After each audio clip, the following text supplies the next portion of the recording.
following is a feature presentation of the Replay Sports Channel, the home for great games.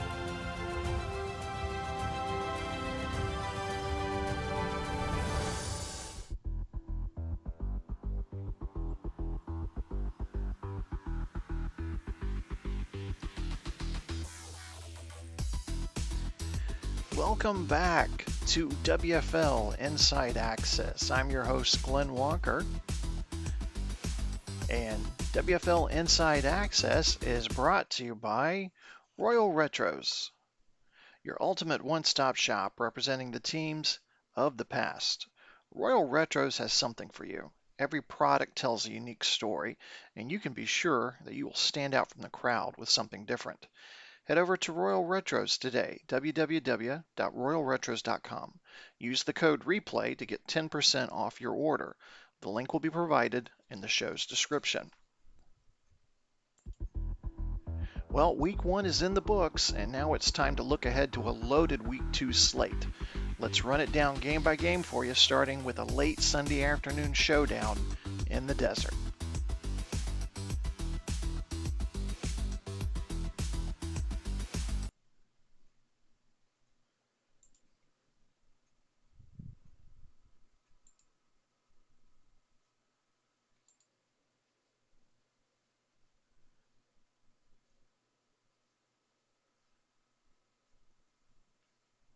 Week 2 brings us a blockbuster matchup in the desert. The Philadelphia Stars visiting the Las Vegas Outlaws at the Horizon Dome. Two teams riding high off opening week victories, but only one can keep the momentum going, so let's break it down for you. The Stars survived a thriller against Pittsburgh, pulling out a late win thanks to quarterback Derek Carr, who was razor sharp, 354 yards, 3 touchdowns, and in full command of the Stars' offense. Philadelphia chewed up the clock, holding the ball for almost 38 minutes, and were perfect in the red zone. On defense, the Stars bent, but they didn't break, limiting the Maulers to under 300 total yards. They'll need a repeat performance against a much more mobile quarterback in Jalen Hurts. Vegas opened the season with a statement win against Tampa Bay on the road last Thursday night. Jalen Hurts didn't just manage the game, he took it over. 64 rushing yards, 3 rushing touchdowns, and looked unstoppable near the goal line. The Outlaws' defensive front seven looked mean and disruptive, forcing 3 turnovers and holding the Bandits to just 4 of 11 on third downs. Their physicality could be a huge factor at home. Some key matchups to watch in this game. Carr versus the Outlaws pass rush. Carr's quick release is his best weapon to neutralize the Vegas front seven. If he gets into rhythm early, the Outlaws secondary could be tested deep. Hurts' legs versus the Stars' front four. Can Philly contain his scrambling and red zone dominance? Time of possession battle. Philadelphia controlled tempo last week. If they can keep Hurts watching from the sideline, that's their formula for an upset on the road. Philadelphia and Las Vegas, two contrasting styles, two red-hot quarterbacks, and one early season showdown that could set the tone in the WFL. Next up, we have the DC Defenders at the Denver Gold. We head to another late Sunday afternoon tilt, with the Defenders heading west to face the Gold, two teams that struggled to find the end zone last week and both searching for answers in Week 2. Let's break it down. C.J. Stroud didn't light it up last week against the Battlehawks. 25 completions for just 145 yards, and a passer rating of 74.4 isn't going to scare anybody. But the Defenders didn't need him to force things. They controlled the clock, just over 37 minutes of possession, and leaned on the defense, which has absolutely smothered St. Louis, holding them 2 for 12 on third downs. If you win time of possession and you force that many punts, you'll win a lot of ugly football games. Denver looked stuck in the mud at Birmingham. 4 Chase McLaughlin field goals were all they could muster. Geno Smith's stat line, 25 of 34, 173 yards, passer rating of 72.3, says he was efficient but not explosive. Derrick Henry, the reigning rushing champ, was bottled up for just 54 yards. If Henry isn't rolling, Denver just isn't Denver. Some key matchups to watch. Here's where it gets interesting. DC ran the ball 37 times last week for only 78 yards. That's a ton of effort for not much production. Denver's front seven will trade that all day. On the flip side, Mike Evans is clearly Geno Smith's safety blanket. 10 of his 25 completions went to Mike Evans' way. If DC corners can't limit him, Denver may have to grind another one out with field goals. This feels like a chess match of field position, punters, and kickers. In other words, the thin air ball. Defense, field position, and maybe a little thin air magic. DC and Denver might not light up the scoreboard, but this one could come down to the final kick. Staying out west for another Sunday late window game, the Baltimore Stallions at the Los Angeles Wildcats from Hyperion Park in Hollywood. Both teams dropped their openers, both in frustrating fashion, and now someone's going to be walking out of week 2 at 0-2. Matthew Stafford gave the Stallions a chance, finished the game 29 of 47, 306 yards. That's production. Baltimore trailed 20-7 in the late third against Chicago and fought back, almost pulled it off. Then the heartbreaker, a 27-yard field goal blocked with just 17 seconds left. That's got to be a gut punch. Running back Saquon Barkley was bottled up, just 44 yards on 14 carries, and the penalties were killers. 9 flags for 66 yards. The bright spot? The defense held Chicago to just 248 total yards. This team isn't far away, but they've got to clean up the details. That's the same storyline in LA when it comes to Dak Prescott. A mixed bag, 18 of 33, 236 yards, 3 touchdowns, but 2 interceptions. The last pick ending their comeback bid in Atlanta. The offense was just 3 of 11 on third downs, but Stephon Diggs, 3 touchdowns, he was unstoppable. Defensively, though, they got carved. 386 yards allowed. But Andrew Van Ginkel was everywhere. 2 sacks, constant pressure. Pieces are there, but they've got to play tighter football. This one feels like it comes down to which team makes fewer mistakes. Baltimore can't afford 9 penalties again, and LA can't afford Dak throwing late interceptions. Stafford and Diggs are the headliners here, 2 veterans who can take over a game. But keep an eye on Saquon Barkley, too. If Baltimore gets him rolling, that opens up Stafford's play-action game. On the flip side, if Van Ginkel forces Stafford into hurried throws, Diggs could be set up with a short field. 2 veteran quarterbacks, 2 teams desperate to avoid 0-2, plenty of star power in LA. Stallions and Wildcats expect fireworks. Let's move to the desert for a big clash. The New Jersey Hitmen against the Arizona Rattlers. Both teams are coming off impressive wins. Both have veteran leadership under center, and this one has the feel of a statement game early in the season. Justin Herbert looked like a man on a mission last week. 21 of 27, 242 yards, 2 touchdowns through the air, plus 72 rushing yards and a rushing score. He was benched late last season under the old regime, but he's clearly got his confidence back. What impressed me was the balance. 9 catches apiece for Brian Robinson and Rashad Bateman, spreading the ball around. And defensively, Aaron Glenn's unit looked legit. 229 total yards allowed, just 5 of 14 on third downs. And they controlled possession. That, my friends, is winning football. Aaron Rodgers reminded everybody that he's still AR. Aaron Rodgers, A-Rod. Coming off that Achilles injury, he put on a show Monday night in Memphis. 360 yards, 3 touchdowns, and the game winner with just under a minute to go. Pure Rodgers magic. But I'll tell you what bothers me. Arizona only ran the ball 14 times for 45 yards. You can't be that one-dimensional forever, especially against a defense like New Jersey's. The Rattlers secondary, though, they are ball hawks. If Herbert makes a mistake, those guys can turn it into 6 real fast. This game has a styles clash written all over it. The Hitmen want to suffocate you with defense and keep Herbert efficient. Arizona wants to push tempo, let Rodgers cook, trust him to make the big throw late. The wild card, pass protection. Herbert ran 8 times last week. Some of that was by design, but some was escaping pressure. Against this secondary, you can't afford forced throws. If Rodgers gets hot early, New Jersey may not have the offensive firepower to keep up. 2 of the league's top quarterbacks, 2 very different styles in a series that's always competitive. The Hitmen and the Rattlers, this one has must-see TV written all over it. Next up, the New York Generals visiting San Diego to take on the Fleet. Both teams enter week 2 with very different vibes. The Generals needed late heroics to get by Cleveland, while the Fleet lit up San Antonio for 38 points. Let's break this one down. Bryce Young showed us some poise late. Down in the fourth quarter, he led the comeback, threw a touchdown pass, and he did it with his legs too. 116 rushing yards on 11 carries. That's rare stuff from a young quarterback.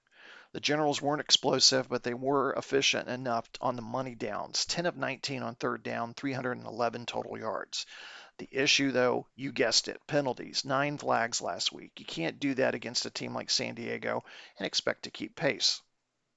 The Fleet's offense was a machine against San Antonio. Josh Allen, 3 touchdown passes. Najee Harris pounding out 71 rushing yards. And most importantly, they were 4 for 4 in the red zone. That's what you call finishing drives. That's championship caliber stuff. And it wasn't just the offense. The defense forced 4 turnovers. You win the turnover battle like that, you're going to blow teams out. Playing at home with that momentum, they can be dangerous. This comes down to whether New York can keep up with San Diego's whether New York can keep up. San Diego's efficiency in the red zone was off the charts. New York has to match that with touchdowns, not field goals. Bryce Young's legs add a different dimension, but running into this front seven is a lot different than running against Cleveland. And if the Generals keep shooting themselves in the foot with penalties, Allen and company will bury them. Bottom line, San Diego's firepower is elite. New York has to play their cleanest game to have a shot in this one. San Diego looks like an early contender, but Bryce Young and the Generals won't back down. East meeting West in a classic showdown. Generals and Fleet, Sunday from Victory Park. And now we take a look at some of the early window action. First, we head to the Steel City, where the Pittsburgh Maulers will be hosting the defending champions, the Tampa Bay Bandits. The Maulers are looking to bounce back from a narrow loss in Philly, while Tampa is trying to shake off a rough opener. Joe Flacco had a nightmare start, plain and simple. 18 of 32, 188 yards, 3 interceptions, and a passer rating of 44.8. That's not going to win many games in this league.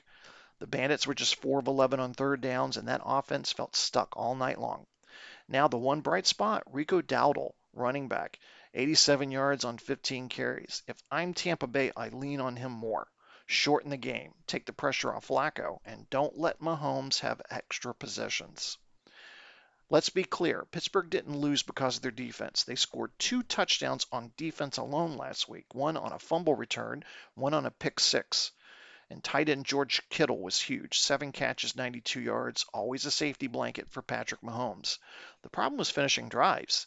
They can score in bunches, but against Philly, they couldn't quite cash in on offense. Still, I trust Mahomes to get that side of the ball sorted out. Key matchup here, Tampa's secondary against Mahomes. That's it. If the Bandits can't slow him down, this could get ugly fast. The Bandits' formula has to be Dowdle chewing up yards, long possessions, and keeping this thing within striking distance.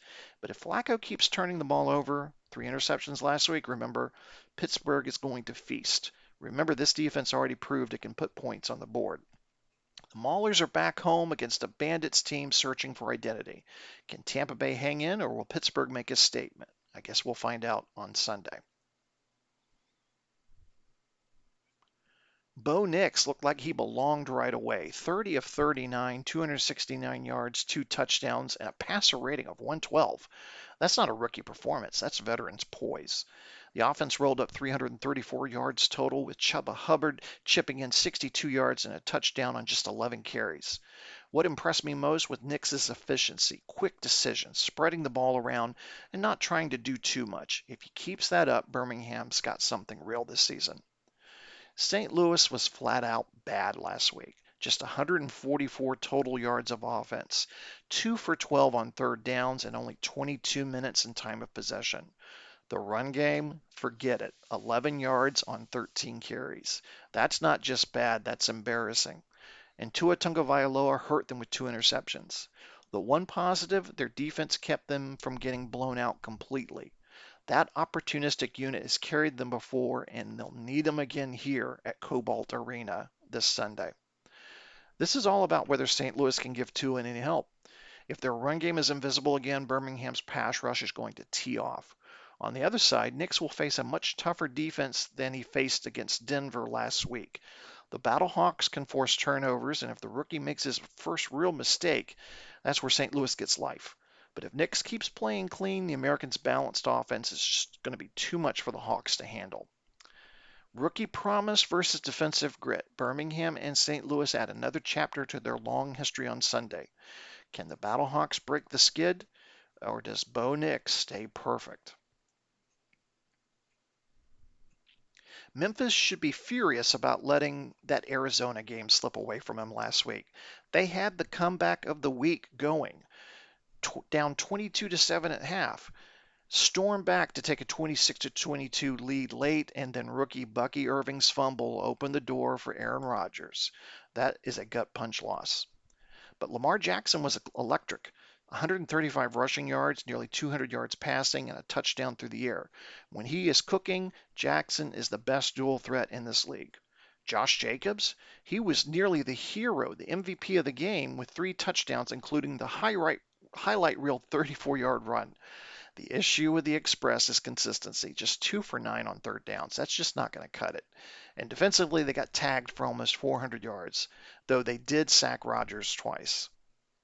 Detroit looked rough in New Jersey. Rookie quarterback Jaden Daniels had a welcome to the WFL rookie moment. 20 of 34, 155 yards, 1 touchdown, 2 interceptions, 3 sacks, and a quarterback rating of 55.4. The Wheels offense only managed 229 total yards. The defense didn't do him any favors either, giving up 38 points and 365 yards to the Hitmen.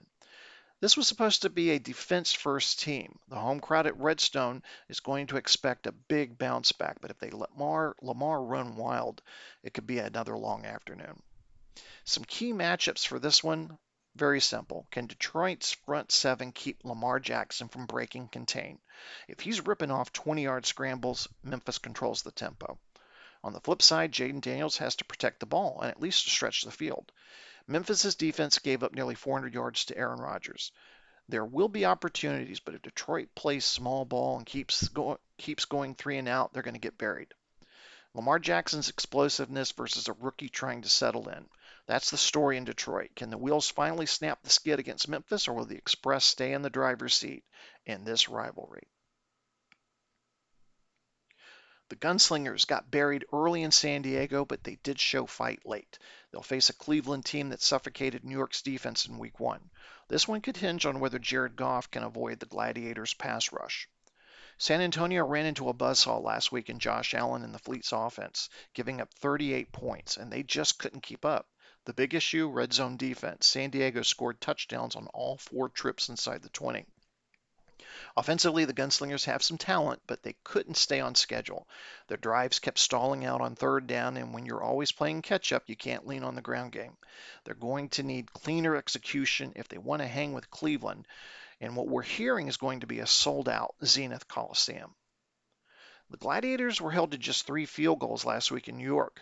Quarterback Sam Darnold, 17 out of 34, 124 yards, no touchdowns, 1 interception, 2 sacks, and a 46.7 passer rating. The Gladiators also hurt themselves with penalties, 13 infractions for 105 yards. Cleveland will need to get the running game primed and ready for this one, and Darnold needs to step up and move the chains. Offense was only 4 of 13 on third downs last week. 2 things you should watch for in this game. First, San Antonio's secondary against Cleveland's play-action game.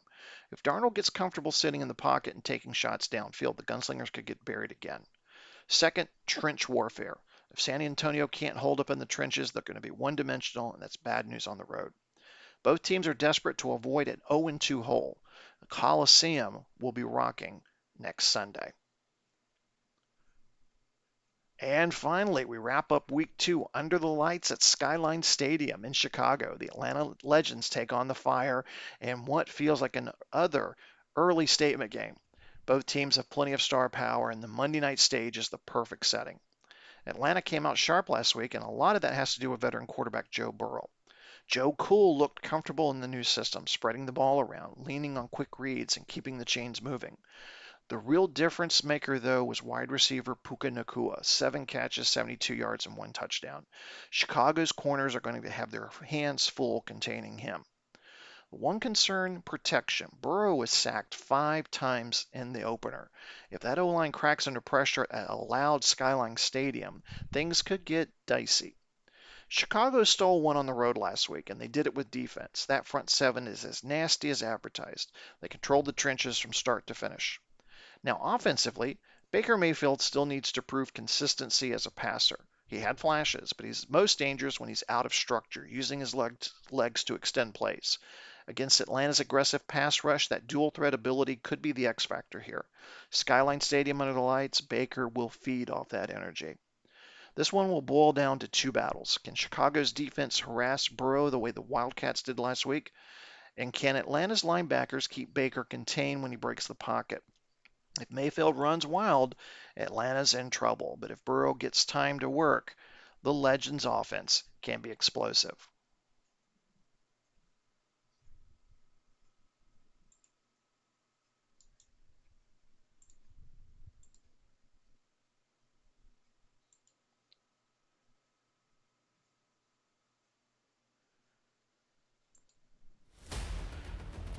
That's just a reminder, our Monday night game exclusively here on the Replay Sports Channel, the Atlanta Legends at the Chicago Fire. Please make sure to like and subscribe today to the Replay Sports Channel so you'll get notified when it's time to watch the game. And that will do it for our Week 2 preview here on WFL Inside Access. We've got storylines everywhere you look, rematches of old rivalries, rookies stepping into the spotlight, and veterans trying to remind us why they're still elite. From Philadelphia taking their show on the road to Las Vegas, to Josh Allen and San Diego looking to stay hot against New York, to that big Monday night clash at the Skyline between the Legends and the Fire. This week is loaded with can't-miss action. As always, momentum is fragile this early in the season. One win can set the tone, one loss can raise questions, and every play matters when you're trying to carve out your place in the standings. Thank you for joining us on the Week 2 preview show. I'm Glenn Walker. Kick back, enjoy the games, and we'll see you next week when we'll break it all down right here on the Replay Sports Channel.